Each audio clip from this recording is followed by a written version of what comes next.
Broadcasting from the business capital of the world, this is the Podcast Business News Network. Hey, welcome back, everybody. Our goals here, every time we get together with this gentleman and potentially a guest, it's all about safety. Safety on the roads, especially when it comes to large vehicles, tankers, motor carriers. He is somebody that helps to make sure that these vehicles are safe, works with those companies that dispatch the vehicles. His company is called DOT Training Solutions. He's Matt Freeman. He's back with us. Hey, Matt, how you doing today? Hey, doing great again. It's I almost said it's Monday. It's Tuesday. So, Don't go back. Don't go back. right. We want to go forward here. No, it's doing really well. Looking forward to the show today and see what we can do here. Yeah, this is a look at what happens in terms of safety from the eyes of law enforcement. And that is somebody that you guys work together. He is somebody that is a retired lieutenant from the Kansas State Highway Patrol. He's worked in the commercial vehicle division, conducted enforcement, roadside inspections. I'm sure he's pulled over a few vehicles from time to time over the years. And he joins us. He is Rex Railsback. Hey, Rex, how you doing? I'm doing good. Thank you very much. That name is like a character out of a movie, Rex Railsback.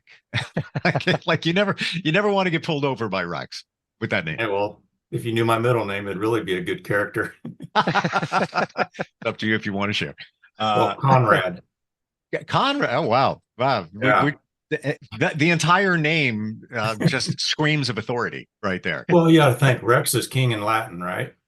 And then Conrad means wise ruler. So wow. But just then you pair it with Railsback, which exactly. is a strong name in itself. Let's look at your job when you were doing enforcement as a lieutenant, highway patrol. Were you in the capacity in a vehicle where if you saw something, you would pull that vehicle over? Yes, I was. For 28 and a half years, I had a patrol vehicle I was issued to. I may not have always been on the streets and highways. A lot of office work, especially when you're a supervisor. But as you move forward, you're always going to and from someplace. And whenever you're in the car, you always have to take effective enforcement action when it's needed. The enforcement aspect would be any vehicle, I would assume. Is that correct? That is correct. Yeah. Okay. Where did you pivot over to working on the safety aspect of these larger commercial carriers?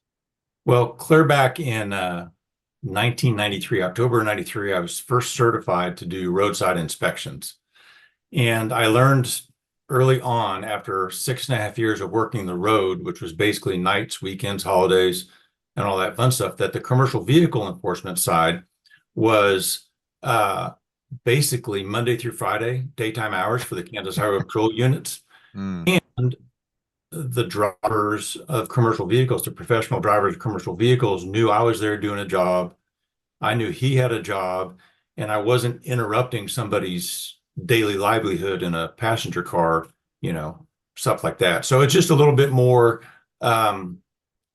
easier, so to speak. And I'm a Weisenheimer, so I can be a little bit more smart alecky to truck drivers, and they would take it in stride, so to speak, to where you do that to a passenger vehicle driver, John Q. citizen. They're not as their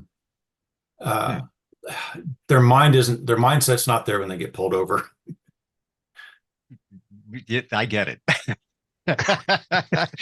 Your mind is going everywhere. You're worried about what else is going to be found, if anything is, even if the vehicle is recently inspected, everything is up to speed. You never know, and you don't want to be presented with that. Let's look at some of the roadside stops that you made for these large commercial vehicles. Let's go with the radical side. What is the most either unusual or really truly radical thing that you found that you couldn't believe this vehicle was still on the road, and I guess maybe action had to be taken? Well, yeah, there were several vehicles over the years that were extreme imminent hazards, so to speak, and needed to be placed out of service. One I didn't inspect. Is just I pulled him over for a routine inspection, and when I stepped up on the running board and introduced myself to the driver, there is a nice pet snake looking at me from the windshield dash. So I'm like, basically, I didn't want to deal with that. So I said, have a nice day, be safe, and drive on. So I didn't want to deal with the truck because doing inspections, you have to do inside the cab inspections as well when you're looking for passenger restraints and sleeper berth restraints and stuff. So it was just kind of one of those things where I said, no, I'm just going to let this one go because I'm not a fan of snakes. That's a story I never heard, Rex. Wow. Wow. And then you never know what you're going to find. All right. So there was a snake. If he contained the snake, oh, I forgot to tell you, I have a pet scorpion. Yeah, yeah, or tarantula or whatever, and Yeah. the yippy dogs I could deal with, Mm, Um, but wow. I've had, semi-trailers or trucks with cracked frame rails. I had one truck that only had one effective brake out of, 10 effective brakes. Out of 10 wheel ends, he only had one effective brake, so I don't know how he even stopped. Mm. Um, I had another truck. It wasn't a truck tractor semi-trailer, but it was a truck and trailer contractor. And my light had turned green, and here comes this truck, squealing his brakes, but his trailer was pushing him through the intersection on a red light. So his trailer was overweight and his trailer had ineffective brakes. And that was just, if everybody had taken off right when that light was green, somebody would have had a crash, and it could have been not the best of things. Wow. Do you find over the years of doing these inspections that for the most part, vehicles, motor carrier companies comply, or are you surprised that you're always going to find something? There's something there. No, I mean, believe it or not, the vast majority of the industry is interested in safety. Just like any profession, you have your lower 10% that is there, and they say they got to keep moving to make money, got to keep moving to make money, even though they don't realize that violations cost money. And in today's litigious society, the nuclear verdicts out there are just astronomical anymore.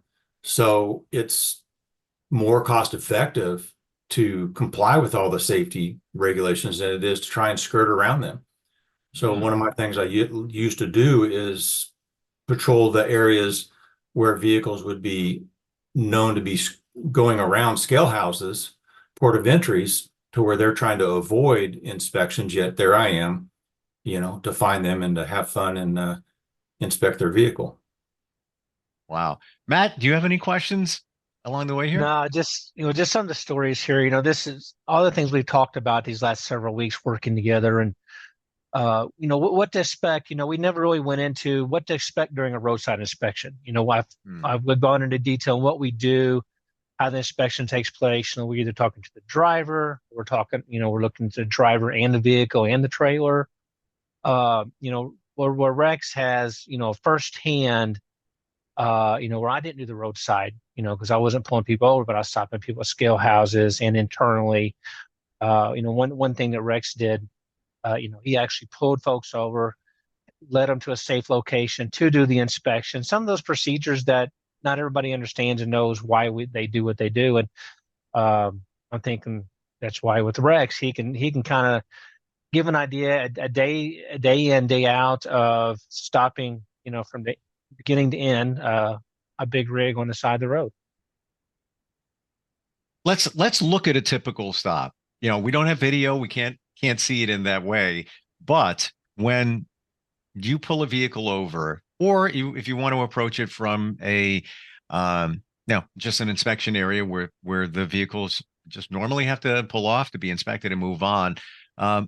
Walk us through the process. What takes place? What do you look at first? Is it first compliance with registration and things like that, or do you go right to brakes and things like that?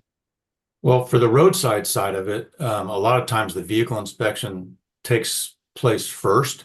And in Kansas, in like the majority of the US, probable cause is not needed to stop a commercial motor vehicle for inspection.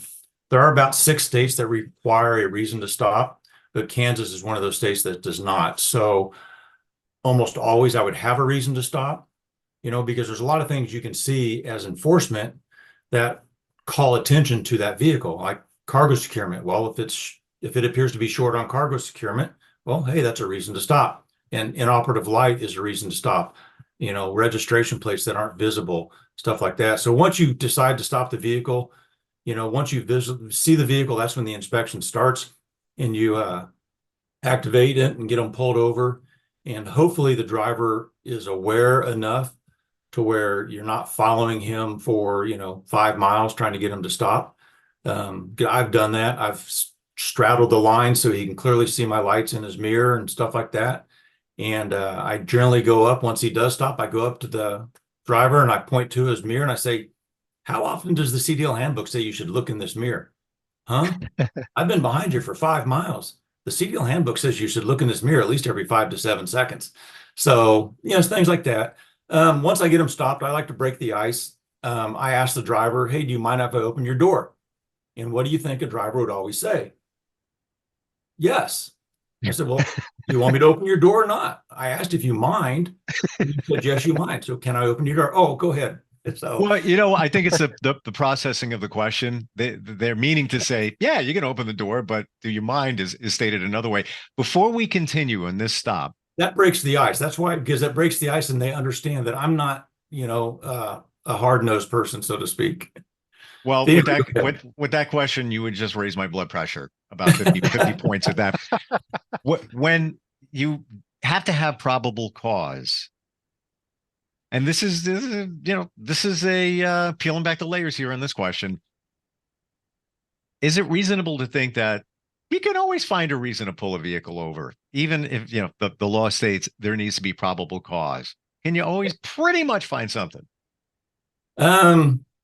Yes. It is. There's not a single driver out there that follows the rules of the roads 100%. I guarantee. I don't. Matt doesn't. I guarantee you don't. When I used to work the road as a regular road trooper before I started inspecting, I'd pull people over for speeding, and I'd write them the ticket and everything, and they'd go into court and they'd fight it. Well, they would say, Judge, I was only doing 65 and a 55, not 75 like the trooper says. And what did they just do in court? They admitted to speeding. And the judge will say, speeding. The amount over just determines the amount of the fine. Since you admitted to 65, I'll reduce your fine to 65. So that's that. Right. Just things like that. So I don't know if you guys heard this. It literally came out yesterday, but cops in Minnesota are no longer allowed to ask, do you know why I pulled you over? And the idea is to stop people from, and I'm bringing this up to your point right here, stop people from. Exactly right. So they keep the, keep the questioning to more formal interrogations. But that's a loaded question in itself. Do you know why I pulled you over? Yeah. So, you're damned if you do or not. No, I don't know. Well, you should know because you were doing, 50 miles over the speed limit. All right. We digress. Back to the traffic. You just asked if I would mind. So then, depending on where I'm at on the roadway, there's some roads, we would do saturation enforcement in rural Kansas. There's some roads I could stay on the road and safely do a complete level 1 inspection, 45 minutes to an hour, because nobody's going to pass me in that time frame. But yet, majority of my career was the Kansas City metropolitan area, greater Kansas City metropolitan area. So I'm in a metro area. So once I stop them, I move them to an off ramp, and then go ahead, and depending on where they're going, I'll move them on over to the on ramp, because on ramp everyone's on a slower speed because they're just getting started. Toward the off ramp, they're coming off of highway speeds to slow speeds. So it's almost always safer to pull them to the on ramp. And that's where I would do a lot of inspections, unless I knew of a truck parking area, truck stop, or scale house note close by. Then I could check them. But I would get them off the highway so I could do a safer location to inspect. Gotcha. So you just asked me if I would mind if you opened my door. I said yes, because I want to comply. And I said, yeah, sure, do whatever. Where do we go from there? Then I always tell the driver, once I get them to a safe location and everything, then I'm going to chalk the wheels, because I'm going to do a full inspection. So I'll chalk the wheels, and I'll have them release the air brakes. So both park brakes are released, the wheels are chalked. And then I'll start at the front of the truck. I'll say, I'm going to start at the front of the truck. I need you to follow my hand signals. as I go around the truck. And then I'll start at the front of the truck, check all the lights, mirrors, horn, stuff like that. And then I'll go down the left side of the truck, because if I'm even on an on-ramp, if I'm going down the left side of the truck, I get to see when someone's going to try and hit me instead of be surprised. Because if I start going down the right side of the truck, my back's to traffic as I go back up the left side. So if I start down the left side, I'm facing traffic as I go around the truck. And then when my back's to traffic, I'm on the right side. So we always advocate going down the left side first. And then after the front's done, then we start on the left side, do the left front, wheels, rims, and tires. Then you do the saddle tank area. Then you do in between the truck and tractor and trailer, where you look at airlines. You move on to the drive tandems, where you look at wheels, rims, and tires. You look at the fifth wheel assembly. You duck underneath to look at the back of the tractor lighting and stuff like that. Then you move on down the trailer. If it's a flatbed trailer, you're looking at load securement at the same time. You get to the back of the trailer, you do all the lights again as well, and then so forth. I don't go inside a trailer until I'm completely done with the physical inspection of the truck, because that requires the driver to come out of the truck and do some things. So that's when I wait for that. And then the right side is just opposite of the left side. You're just going back to the tractor on the physical walk around portion of it. And then when I get ready to go underneath, there's a few other things I have the driver do and so forth. Make sure his air pressure's back up, and I go underneath and check all the brakes. Then I come back out and have them step on the brakes. I go back and measure the push rod stroke, and I'm checking the drive line, drive shaft. And then when all that's done, we'll check the tractor protection valve, the trailer ABS warning light, then I'll do the in-cab lights, the lower pressure warning ABS. I'll check the windshield wipers from inside. I'll check the rear vision mirrors from inside as well. So all those things happen. And then when we're all done, said and done, I have the driver come out. I said, I need you to open the trailer. And he says, well, it's sealed load. I said, well, I have a replacement sealed. He said, but it's a sealed load. I have a replacement seal. You need to open the trailer. Okay, so he opens the trailer, and I have him latch the trailer open. I don't lock the trailer open. I have him latch the trailer open, and I have him stand at the foot of the trailer so I can always see it at the open door. And I remind the driver, and this is kind of an aggressive stance, but I remind the driver, I said, okay, my sidearm, I have 40 rounds available to me right now. Those rounds will go through that door. So if you start to close that door, I feel threatened, because if he closes and locks the door, I'm locked inside a trailer. He takes off. Now I'm stuck inside a trailer. So that is a life-threatening situation. So I tell him that I can legally shoot through that door if he starts to close the door on me while I'm inside the trailer. So, and then I do all the cargo securement in an enclosed trailer and everything. And that's a real quick step of a level 1 inspection, even though it takes 45 minutes I've been on a level 1 inspection for 3 hours, depending on what you find. Yeah, the Wow. safety features. Yeah. Wow. And you're talking worst case scenarios out there, where you've asked me before, Steve, have you seen some of those? Yeah, some of those inspections don't, roadside's the worst because you're out there for a long time. It's one thing to be inside a terminal doing those inspections, but being 3 hours on the roadside because you have a very bad safety factor going on with the vehicle, it's time consuming. It's dangerous to be out there along the roadside as well. Rex can vouch for that. Yes, Wow. I've dove under a trailer once or twice when someone seemed to appearing to not see me in the truck pulled over, even though I had lights on and stuff. I had one car basically hug the fog line.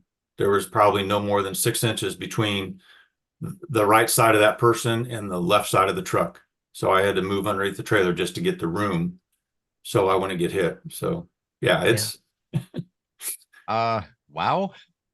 Let's go back to that stop. yes. What if the driver said, I'm not going to open that up. I'm not opening up the trailer. I don't have to open that up. Well, he has to, for one, because he has to give us access to the full trailer. It's based on statute and Fed regs, right? Because the driver is the company is the driver. So the Fed says they have to present their commercial vehicle for full inspection to authorized individuals. Okay. If he says he's not going to do that, then I will open the trailer, but I will place him right at the foot of the trailer. As I open the door, he stays at that trailer, because that way, if somebody's inside, I'm moving away as the door swings open, and he's there if somebody's in there, or if cargo may have shifted or whatever. So we advocate to our inspectors, we don't open the trailer, we don't open the hood, we don't touch anything. The driver does all that. That way, if it breaks, it's not back on the inspector broke it. Well, no, the driver's the one that handled it. The driver's the one that broke it. So, because that can get expensive for a state. If I've known inspectors to leave their creeper, because we use creepers. If we're on concrete, we'll use creepers to crawl underneath the truck to check the brakes and drive line and hoses and everything. Well, he left it against the front of the truck, and the driver didn't know that. He went to open the hood, and the driver opened the inspector said, "I've already released the right side." So the driver released the left side, and he picked up on the left side, and the creeper at the front of the truck just broke the plastic grill. Ooh. So the Kansas Highway Patrol had to replace a plastic grill on a truck tractor. So it was like, Wow. we don't leave the creepers there. We generally lay them against the saddle tank or the drive wheels on the left side. That way they're always visible where we're going to be at and the driver's going to be at. And we have to remove the chock blocks. That's where our creeper's at. So we leave them there. We don't leave them flat on the ground. Even when I teach inspectors that, I've known inspectors to leave it flat on the ground. They talk to the driver, they make a step, they step on their creeper and it becomes a skateboard, and they don't want that. So you always pick it up. So yeah, We've all the done drivers, the drivers are, they have to do things and stuff like that. I've had drivers refuse to do anything for the inspection. So they're not following official orders, so to speak. So that is a misdemeanor offense. They can be arrested. When I've had scale personnel come to do a weigh and the driver doesn't want to pull a truck up on the scales, then I start ordering a heavy wrecker. Well, heavy wreckers cost $500 just to show up, and that gets billed to the company.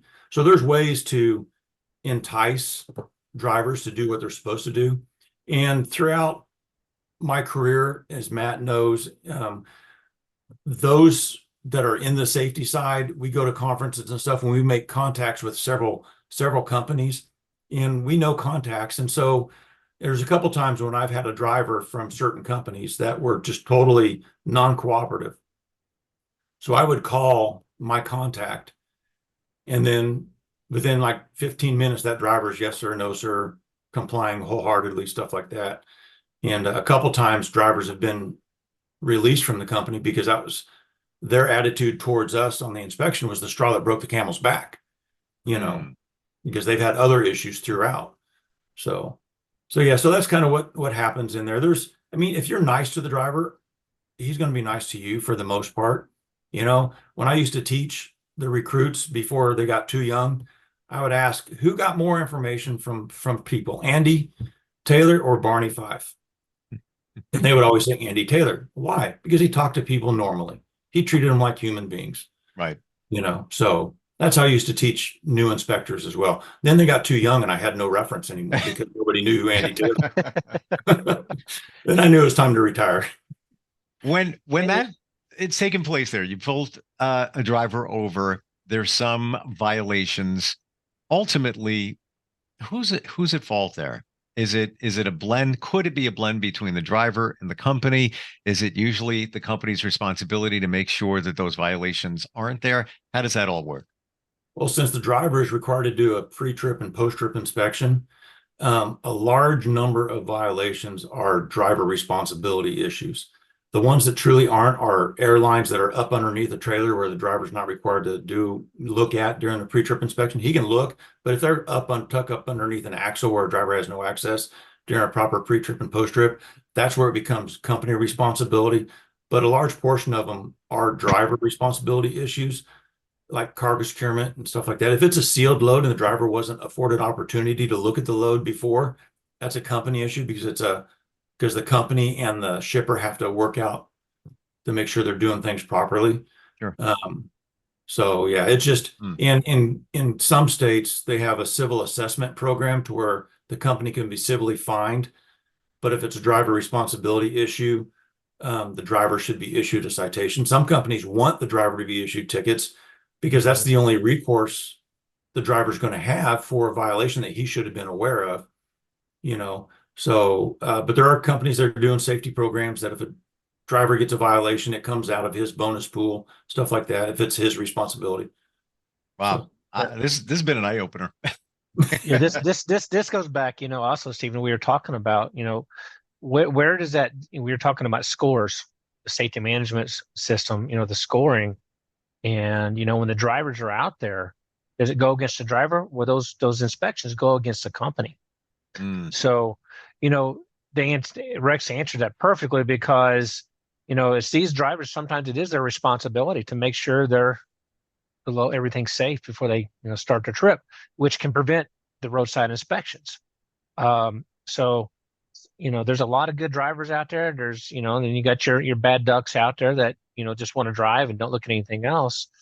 And that's where that reflection can come from, especially on the roadside of, how they're taking care of the truck. You can tell if it's the driver, or you can tell if it may be from maintenance, not seeing something, not doing something. And you can also tell, sometimes it is the company, but with what Rex said, most companies out there want to be safe, and they try hard. That's where we come in and making sure they're continuing that. But so Yeah. insurance companies use the safety management system, CSA, a whole bunch on helping set premiums for the next cycle. So the lower your CSA score is, the better the premium, or the least amount of increase you're going to see, stuff like that.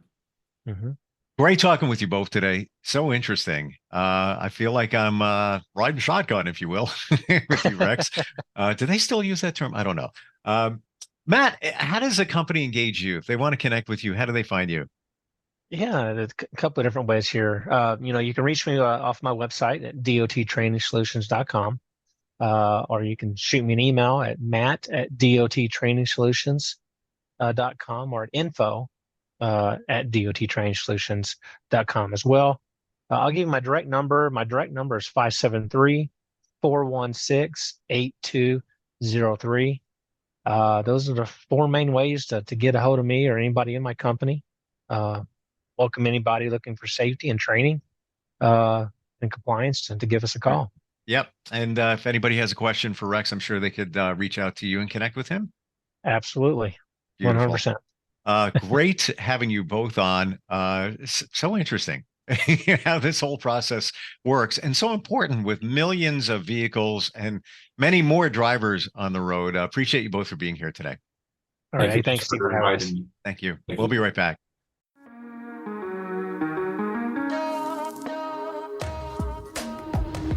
Broadcasting from the business capital of the world, this is the Podcast Business News Network.